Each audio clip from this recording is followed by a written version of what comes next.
Good evening from wherever you're tuning in. Good day wherever you are. Welcome to another special edition of Sales TV Live. This is the latest in a limited edition series of Sales TV episodes specifically dedicated to the field of marketing. We're coming to you live from Northeastern University. We're joining a classroom full of Huskies in their Introduction to Marketing class. So students, thank you for hosting us and letting us be part of your marketing education journey. Today I'm joined by Julie Kaplan. Julie is the Senior Vice President of Marketing and Revenue Operations at CareMetx. With a rich background in marketing, revenue operations, and customer experience, Julie can swiftly transition from strategic thinker to tactician, especially in fast-paced entrepreneurial settings. Julie, welcome. Thank you for having me. Our pleasure. So please tell us a little bit about yourself and your marketing journey. Sure. Well, I started in marketing shortly after I graduated from college. I actually started in a rotational program, not for marketing, but for branch management for a local financial institution, with my ultimate purpose in being to get into marketing. So after about 5 years, I was able to segue from the branch team to the marketing team, and I worked in that marketing department. Started in B2B marketing for a couple of years. Shortly after I got my graduate degree, I moved to Discovery Communications. You may be familiar with Discovery Channel. I worked for T. Rowe Price, another financial institution, in marketing. I then worked for 13 years, a direct-to-consumer packaged goods company, followed by a time at Aetna, then a time at a vision insurance company called Versant Health, and now here at CareMetx. So I've had a bit of a windy journey, as most marketers do. Absolutely.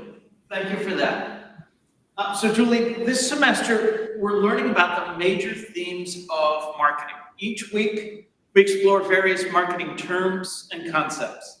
The overarching goal for this semester is to help the students learn how to think and talk like a marketer. When I asked you before if there was one thing you could teach students about, you said measuring the impact and following the truth in the numbers. What do you mean by that? So a lot of people have a perception, and maybe this group of students does not, but many people in the workplace do have a perception that marketing is about, fancy, jazzy creative. And that's true to an extent. But if you really want your creative to work, you're going to be measuring the impact of your creative. And that is something that is often an oversight in companies, and it's also an oversight for some people who join marketing thinking it's, fancy arts and crafts or digital arts and crafts, which is not the case.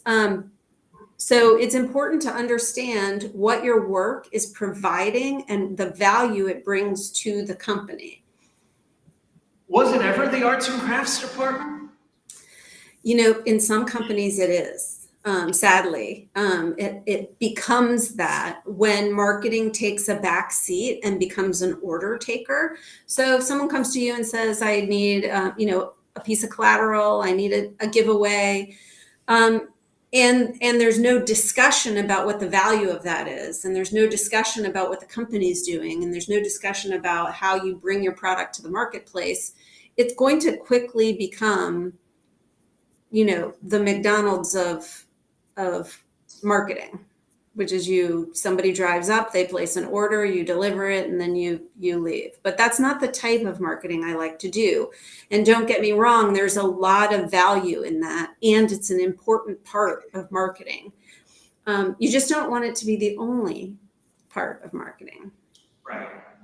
So what can you share when it comes to bridging the gap between data collection and actionable insights? Well, the tricky part in that question is the gap, because many times there are a lot of different gaps between the data and drawing conclusions. And I don't know if there's a lot of data scientists in this class, but if your data is unclean or incomplete or disorganized, it's going to be hard to draw conclusions. It's the same for marketing. Got it. Garbage in, garbage out, I believe is the expression, right? Sadly, it still works. It's a term that still works. So what do you do with the numbers? What do you do about the truth? Right. So there's a lot of different uses of the numbers. I'll go with the sort of more interesting ones for new marketers. And I would say a lot of times when you're launching a campaign, you've usually made a pretty heavy investment in the creative, in the messaging, and in the platforms that you're going to use to deploy those campaigns.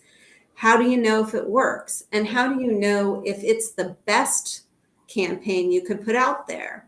Well, one thing you do is you test. And this is an exercise in data collection and measurement. So you can deploy 2 campaigns. You can do what's known as an A/B split. I don't know if your students are familiar with that term, but a test group and a control group, just like a scientist would have. And you deploy both and you see which one works to achieve your objective. Sometimes the objective is impressions. Sometimes the objective is clicks. Sometimes the objective is traffic into a store. There's a variety of different objectives, but what you want to make sure is you understand what you're trying to achieve, how you're going to measure what you're trying to achieve, and then you set up a test so you can learn which one is more effective at achieving your objective. Okay, I think I heard the answer to this question in your previous answer, but how do you know which are the right numbers to follow? That's a great question. There isn't one right answer. It really depends on your objective. And sometimes it's not even as neat as that. Marketing can be kind of a messy discipline. For example, brand building. One of the objectives of just about any company is to build brand. Well, how do you measure that? A proxy for that might be ad impressions or clicks on your ad, but that really doesn't, that's what it is. It's a proxy. What you really want to do is you want to do a survey and find out how many people know who you are. Well, that's a very expensive thing to do.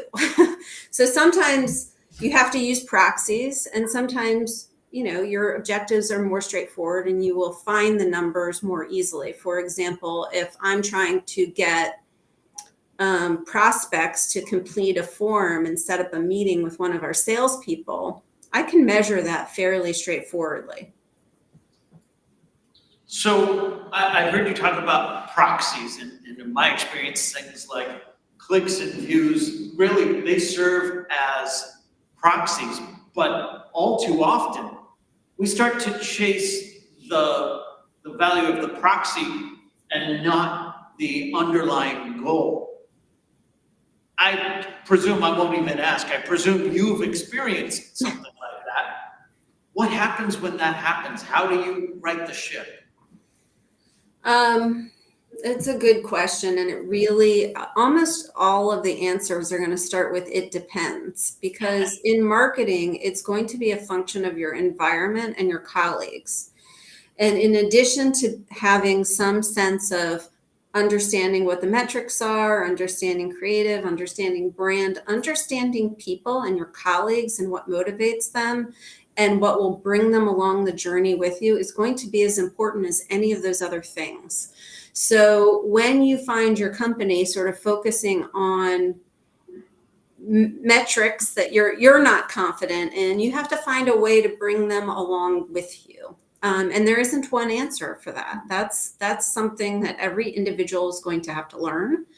Hopefully they have a leader that they're working with that can help them learn that skill as they enter the workforce and develop their career, so they can see how to do it, so that when it comes time for them to sort of stand up and talk with conviction about what the right numbers are for their particular objective, they'll be able to do it. Have you encountered that at all? Is there an example you can share with us? I know I've encountered it, but I can't think of an example right off the top of my head. But I think it's probably something that comes every year. The most obvious example is usually when you're talking about brand awareness. It's the one that I think of the most, because, if you want to measure brand awareness, you really do need to do a comprehensive study, research project to understand that well. Many companies just don't have the dollars to do that.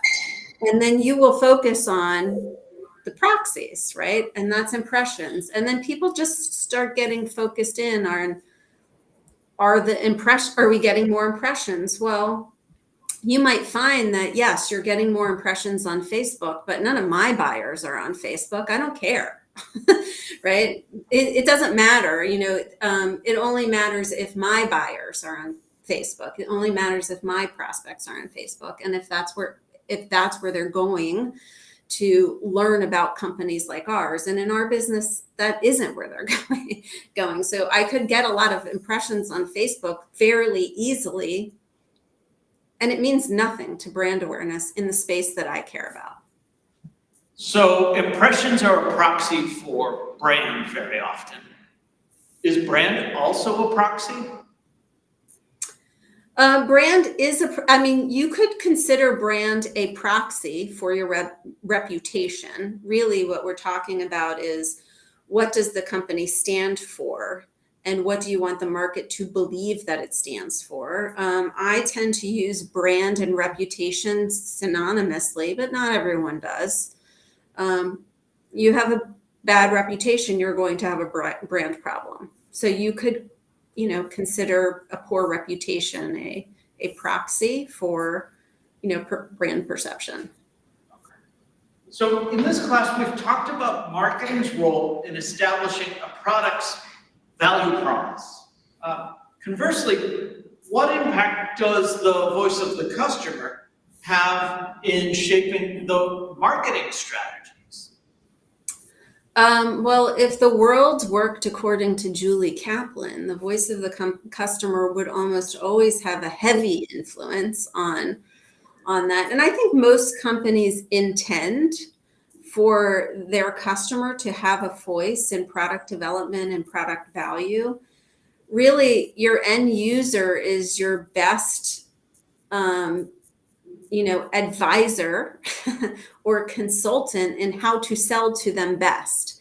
They may not use the same words that you do. They may not use the same terms that you do, and they may not use the right words to get you to develop your product in a way that speaks to them. But understanding what their needs are, their wants are, and their fears are is going to help you develop a product that they value. So many of the students in this class are actively seeking their next co-op, and soon enough they'll be looking for a full-time job. What job seeking and career advice would you give to today's marketing students, especially considering the winding path that you took throughout marketing? Yeah, I would say be curious. Be curious about the companies that you're interviewing with. Be curious about the people that you're interviewing with. Once you have a co-op and an internship, be curious about your colleagues, be curious about the department, be curious about the company, be curious about your customers. All of that curiosity will lead you to learn more about all the things that you need to do to be better at your job and to deliver more value to your company, which is what you're paid for. What skills should we be working on? Oh, that's a good question. I guess it depends on what type of marketing you want to do. But I would say there's two, in many cases, there have been two camps in marketing. And I would argue we should all get in the same camp. There's been the creative camp, the people who do the copy and the creative and the design. And then there's the people who do the operations and the people who do the data. And a lot of times these are separated, or they're viewed as two entirely different things. And I would say if you lean more towards the creative, get very curious about the data. It will tell you where your creative energy should be spent better.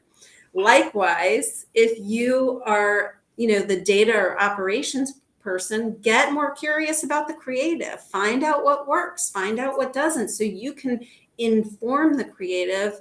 And together, that's a much better department, much stronger department, much stronger marketing.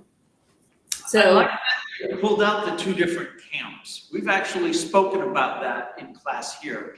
I have an exercise I shared with the students, style awareness, talking about communication styles. And ultimately, I shared with them the example of marketing.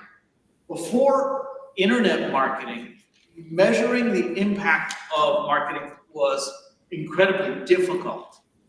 Now, we can measure every click, every like, every impression. We have reams of data, more data than we know what to do with sometimes. But it turns out the skill set and the communication style and the mindset of the creative is actually the polar opposite of the data technicians and the people that are running the operations of it. So rare is it that you find that one person that does both well. As a marketing leader, how important is it for you to be able to do both? I might have a contrary opinion here. I don't think you need to do both better.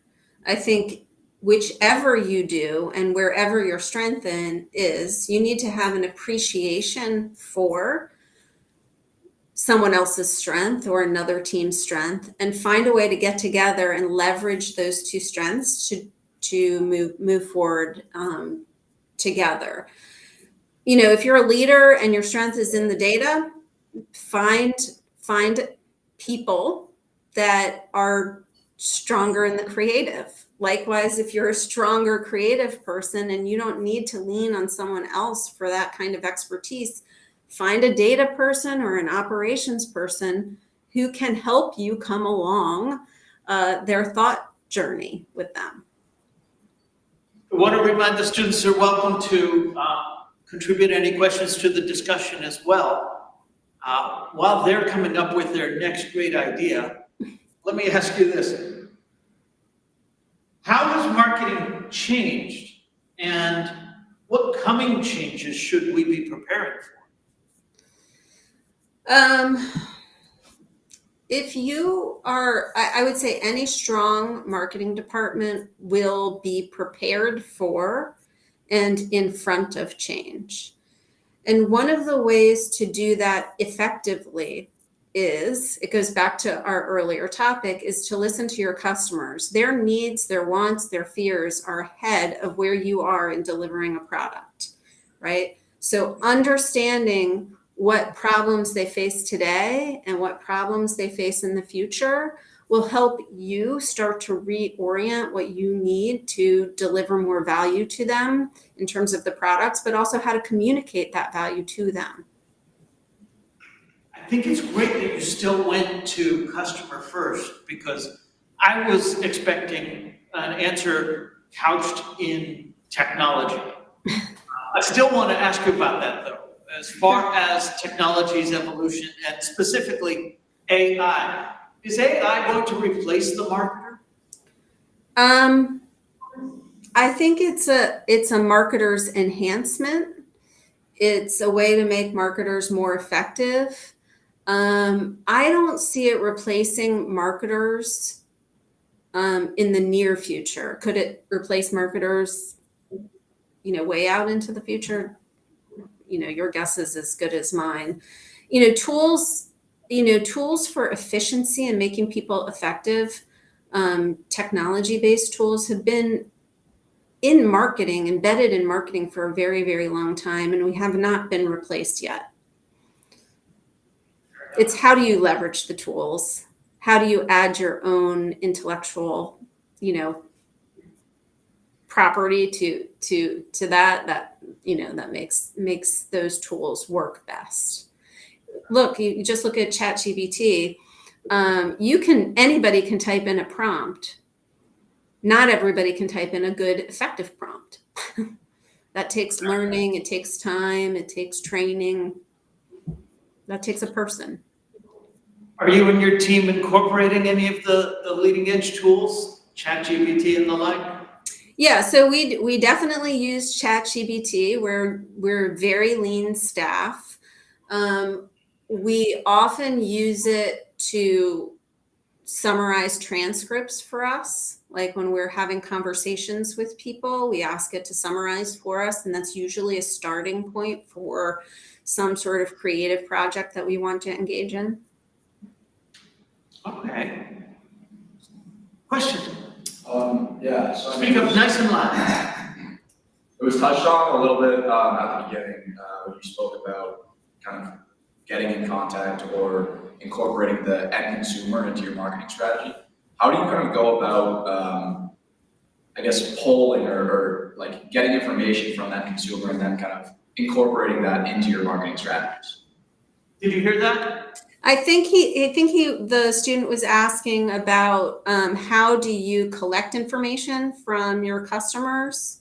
Right. How do you go about polling and collecting information from the customer?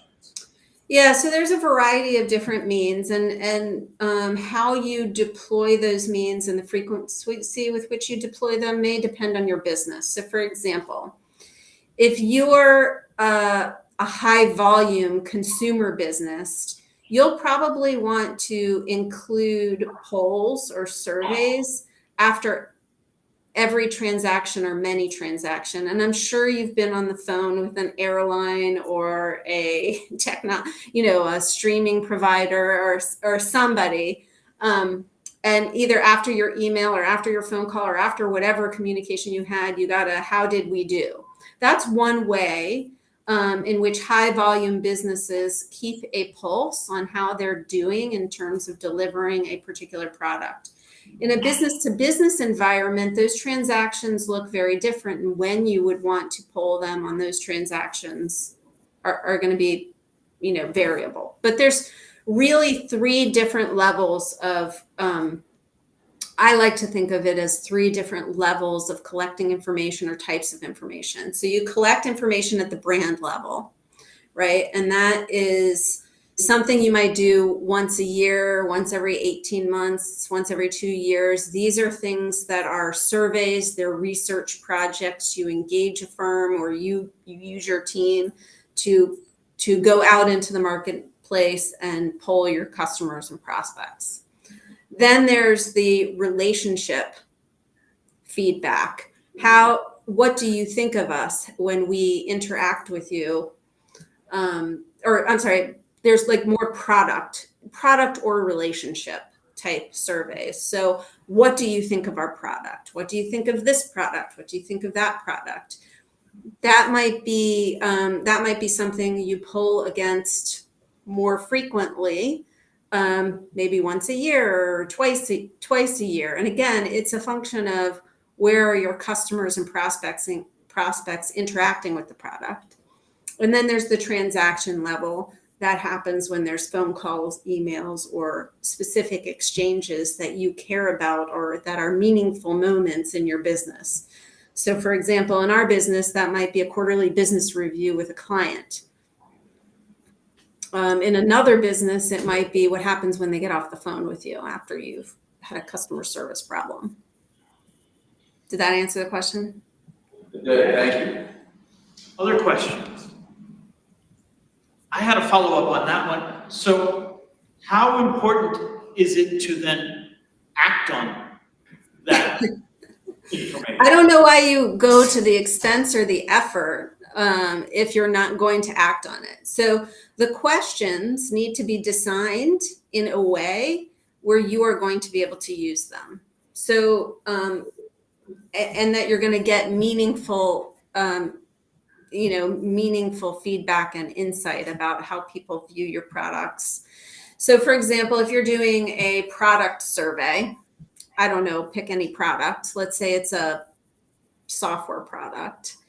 And you find out people think it's terrible. Well, that's not helpful to you because you have to make some assumptions about how to make it better.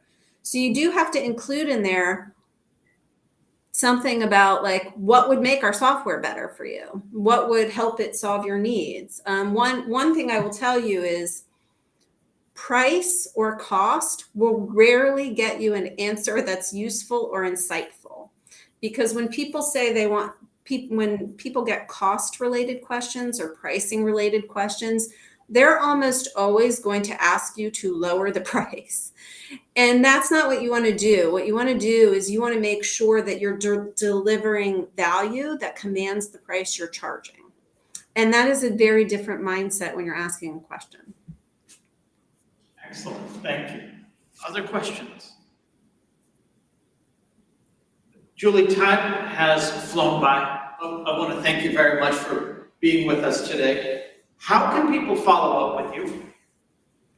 You can find me on LinkedIn. Feel free to send me a direct message if you want. Awesome. It's been a pleasure to be here. Thank you so much for having me. Oh, it's awesome to have you and so many professionals addressing the students. I'm very grateful for it, so thank you. Any last thoughts or questions to the students? I would just say be curious and work hard. Awesome. You already know that. Julie, again, thank you very much for being part of today's session. This has been Sales TV Live, the marketing edition. Join us again next week for yet another special edition. Thank you, Julie. Thank you.